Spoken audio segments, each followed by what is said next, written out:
So ఈ cinema తర్వాత టోటల్గా ఎస్తర్ ఇదే మారిపోతుందా? అది డైరెక్టర్ గారు చెప్పాలి. అంటే ఆల్రెడీ క్యారెక్టర్ ప్లే చేసేటప్పుడు నీకు కూడా ఒక ఎక్స్పీరియన్స్ అనేది ఉంటుంది కదా. నేను మాత్రమే కాదు, నా స్టాఫ్ ఇప్పుడు ఉంటారు కదా, నేను ఎప్పుడు నా ఓన్ ఒపీనియన్, ఎందుకంటే మన గురించి మనకి అజంప్షన్స్ ఇప్పుడు సైంటిఫికలే అంటారు. మిర్రర్ చూసేటప్పుడు మాకు for us we look 5% better then we look to others. ఇప్పుడు మీరు నన్ను చూసేదానికన్నా నేనే నన్ను మిర్రర్లో చూసేటప్పుడు నేను 5 times బెటర్ కనిపిస్తానంట. ఓకే, అది సెల్ఫ్ లవ్ అనమాట. అది ఆల్రెడీ మా మైండ్లో ఉంది. సో నార్మలీ మన జడ్జ్మెంట్ మన గురించి 5 times better then actual judgement. So never I judge the way నేనే బాగున్నాను కదా, నేనే ఎంత అందంగా ఉన్నా, అలా ఎప్పుడు ఆలోచించాను.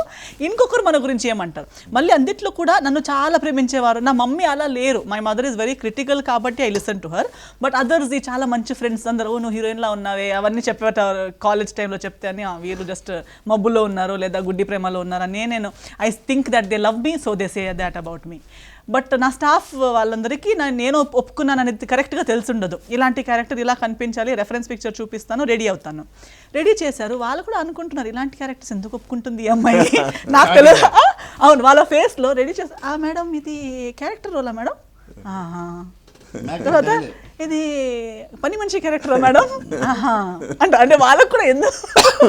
సో మొత్తం రెడీ అయ్యాక బాగుంది అన్నారు. సెట్లోకి వెళ్ళేటప్పుడు ఇది మా ఇంటి సెట్టా మేడం అంటారు. వాళ్ళే మాట్లాడుకుంటున్నారు. మా మేడంకి పిచ్చెక్కిపోయింది, ఎందుకు ఇంత మంచి పేరున్నప్పుడు ఇలాంటి క్యారెక్టర్ ఎందుకు చేయాలి అని ఆలోచిస్తారు. షార్ట్ స్టార్ట్ అయ్యి సీన్ మొత్తం అయ్యాక 1-2 షార్ట్స్ అయ్యాక నా హెయిర్ స్టైలిస్ట్ టచ్అప్కి వచ్చింది. చాలా బాగుంది మేడం మీ క్యారెక్టర్. అప్పుడు నాకు తెలిసింది, ఏమి తెలియక కూడా 1-2 సీన్స్ చూడగానే సెకండ్ డే దేవర్ ఎనర్జెటిక్, చాలా మంచి రోల్ చేయాలి మీరు. మనం ఇప్పుడు చేస్తున్న ప్రతి సినిమాలో మీ రోల్ వేరేగా ఉన్నాయి కదా మేడం.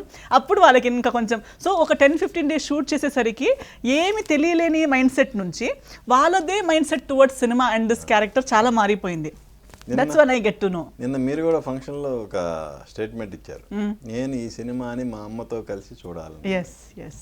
ఎందుకు? Because I told my mom is a very critical. నాకు లైఫ్లో పెద్ద క్రిటిక్ ఎవరని చెప్తే మా మమ్మీ ఎప్పుడు నాకు ఊరికే, ఇప్పుడు వీళ్ళ మమ్మీ కూడా ఉన్నారు రాధా గారు. There are very few people, లేకపోతే చాలా మందికి కాకి వాళ్ళ తెలుగులో స్టేట్మెంట్ ఉందని చెప్పారు కదా, కన్నడలో కూడా ఉంది ఆ స్టేట్మెంట్. సో వాళ్ళ ఓన్ బిడ్డలో ఏం చేసినా బాగుంటుంది అని చెప్పే ఒక కేటగిరీ ఉంటుంది. కొందరు లోకం మొత్తం చప్పట్లు కొట్టిన నాకైతే ఇది నచ్చలేదు, నువ్వు ఇంకా బెటర్ చేయగలుగుతావు అని చెప్పే కేటగిరీ ఉంటుంది. మా మమ్మీ అలా. నేను స్కూల్ కాంపిటీషన్లో నాకు ఒకసారి ఒక చిన్న యూకేజీలో ఫస్ట్ స్టాండర్డ్లో ఉన్నప్పుడు ఫ్యాన్సీ డ్రెస్ కాంపిటీషన్కి తయారు చేసి పంపించారు, ఏంజల్ లుక్ అవంతా. నేను స్టేజ్కి వెళ్ళాను, I was the best. I did not tell exactly, ఇంట్లో చేసిన రిహర్సల్ నేను స్టేజ్లో చేయలేదు. కొంచెం నేను చేసేసరికి పిల్లలు ఏదో నవ్వారు, నేను డిస్ట్రాక్ట్ అయిపోయాను, అలా అయింది. కాంపిటీషన్లో నాకు ఫస్ట్ వచ్చింది, కానీ నేను అది మాట్లాడి కింద రాగానే నా మమ్మీ నాకు హిట్ ఏదో pinched me. She said you did not do it like we rehearsed at home. I cried, నేను క్రయింగ్లోనే ఉన్నాను. లాస్ట్కి ప్రైజ్ చెప్పేటప్పుడు ఫస్ట్ ప్రైజ్ కూడా వచ్చింది. ఫస్ట్ ప్రైజ్ తీసుకొని కిందకు వచ్చేటప్పుడు చెప్పాను, చూసానా నాకు ఫస్ట్ ప్రైజ్ వచ్చింది, నువ్వు ఊరికే నాకు కొట్టావంటే. ఫస్ట్ ప్రైజ్ రావడం ఇంపార్టెంట్ కాదు, మనం ప్రాక్టీస్ చేసింది నువ్వు చేసావా లేదా, నీకు నువ్వు ఆత్మసాక్షిగా చెప్తావా నువ్వు కరెక్ట్గా చేసావా, ఇంట్లో అంతా బాగా చేసి దీనికన్నా బెటర్ చేయడం నీకు రాదా, నీకు ఫస్ట్ నువ్వు అది చేస్తుంటే కరెక్ట్ అయి ఉండేది కదా, ఇన్ని రోజులు మనం రిహర్స్ చేసాము, నీకు కూడా తెలుసు నువ్వు మిస్టేక్ చేసావని, ఇంకా ఫస్ట్ వస్తే ఏంటి లాస్ట్ వస్తే ఏంటి, నువ్వు కరెక్ట్గా చేయలేదనేది ఫ్యాక్ట్. సో ఇప్పటి వరకు మీ అమ్మగారు అసలు మీకు మీ ఇచ్చిన బెస్ట్ కాంప్లిమెంట్ ఏంటి? ఇచ్చేటప్పుడు ప్రతిసారి అంటే చాలా బాగున్నప్పుడు చాలా మంచి కాంప్లిమెంట్ ఇస్తుంది. బట్ ఎప్పుడు ఆమె చెప్పేది ఏంటంటే నీకు లిమిటేషన్ లేవు, ఎవ్రీ టైమ్ ఇంకొకరు చేయలేదు, ఎవ్వరు చేయలేదు. అప్పుడు నేను చెప్తే ఎవరు చేయలేదు కదా మరి నేను ఎందుకు చేయాలి, ఈవెన్ సంథింగ్ అందరు నా కజిన్స్ అందరు చేస్తారనుకో, లేదా నా ఫ్రెండ్స్ అందరు చేస్తారనుకో, అప్పుడు నేను అందరు చేస్తున్నారు కానీ నాకు మాత్రమే నువ్వు ఇలా, నాకు చాలా కొన్ని థింగ్స్ చెయ్యొద్దు, రాంగ్ అన్న తర్వాత చెయ్యొద్దు అని చెప్తే, అప్పుడు నేను నాకు కూడా చేయాలంటే నువ్వు అందరిలా కాదు, అందరూ చేస్తారని ఎప్పుడు నీ మైండ్లో ఏముండాలంటే నేను అందరిలా కాదు, నాకు ఒకలా పెంచారు, నేను ఇలా పెంచాను, నా పర్పస్ ఆఫ్ లైఫ్ ఇది, వాళ్ళ పర్పస్ అటు ఉండొచ్చు కానీ నీ పర్పస్ ఇటు ఉంది అన్నాక, అది నీ క్లియర్ ఉన్నాక అది నీ purpose. You are meant for great things, you are meant for greater things. అప్పుడు నువ్వు ఏదో ఒక సిల్లీ థింగ్ చేసి నువ్వు సిల్లీ చేసుకోకు, నువ్వు సిల్లీ కాదు, ఇది మైండ్లో పెట్టుకో, ఎప్పుడు నువ్వు సిల్లీ కాదు. నా పేరు కూడా ఎస్తర్ అంటే బైబిల్లో ఒక క్వీన్ పేరు. సో ఓల్డ్ టెస్టమెంట్లో వస్తుంది. Esther means star. సో ఆ క్వీన్కి కూడా స్టార్ అని పేరు పెట్టింది, ఆమె హిస్టరీ ఉంది, ఒక స్టోరీ ఉంటుంది. సో హర్ మావయ్య keeps her that name, her మామ who is relative to her, he keeps her name as Esther. And she will be a common girl, but because of her beauty and intelligence, wisdom వల్ల she becomes queen. So నా మమ్మీ నేను కడుపులో ఉన్నప్పుడు Bible చదివేటప్పుడు ఆ character, ఆ మొత్తం చాప్టర్ నచ్చి నాకు ఆ పేరు పెట్టారనమాట. సో అంటారు ఈ సినిమా వల్ల ఎవరూ నిన్ను హీరోయిన్ పిలవాలి, ఎవరో నీకు ఇంకా క్వీన్ చేయాలి చెప్పాలని లేదు, నువ్వు పుట్టిన దగ్గర నుంచి క్వీనే. నీకు నేను పొట్టలో ఉన్నప్పుడే నువ్వు క్వీన్ అని డిసైడ్ అయిపోయాను, నిన్ను పెంచేటప్పుడే నేను క్వీన్లా పెంచాను. సో ఇంకా నీకు ఎవరో వ్యాలిడేషన్, ఎవరో నీకు క్వీన్లా ఇంకొకరు వచ్చి నిన్ను క్వీన్ అని చెప్పాలని లేదు, పుట్టిన దగ్గర నుంచి నువ్వు క్వీనే. నీ బిహేవియర్, నీ పర్ఫెక్షన్, నీ వర్క్, నీ రైట్స్ అండ్ రాంగ్స్ నీకు కరెక్ట్గా తెలిసి ఉండాలి, నువ్వు అలా బ్రతకాలి, అందుకే నీకు ఆ పేరు పెట్టాను అని.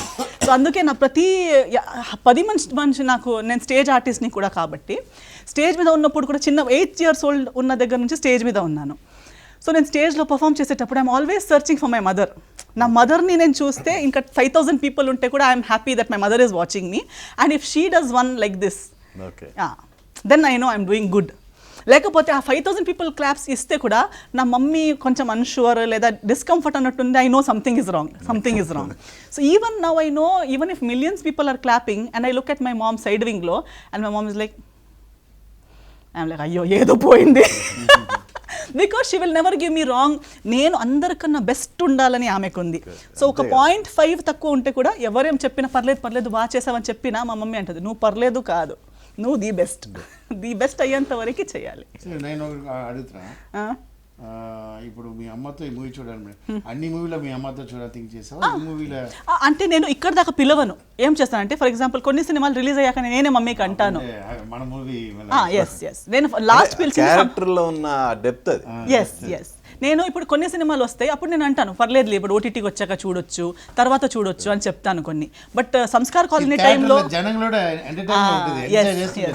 అండ్ ఐ నో దట్ ఆ ఫీలింగ్తో నా మమ్మీ అక్కడ ఆ మూమెంట్లో అక్కడ నా తోడు ఉండి దాన్ని ఎక్స్పీరియన్స్ చేయాలనేది ఉంటుంది. సో అది నాకు after Sanskar colony I'm feeling. Recce కూడా ఇంట్లో ఓటీటీ కాబట్టి ఇంట్లో చూసాము. ఇప్పుడు ఈ సినిమా నాకు ఖచ్చితంగా నా mummy first day first show మన టీంతో అందరితో కూర్చొని చూడాలని ఆ ఎక్సైట్మెంట్ ఉంది. చూడండి ఎంత మంచి మూవీ. Yes, of course.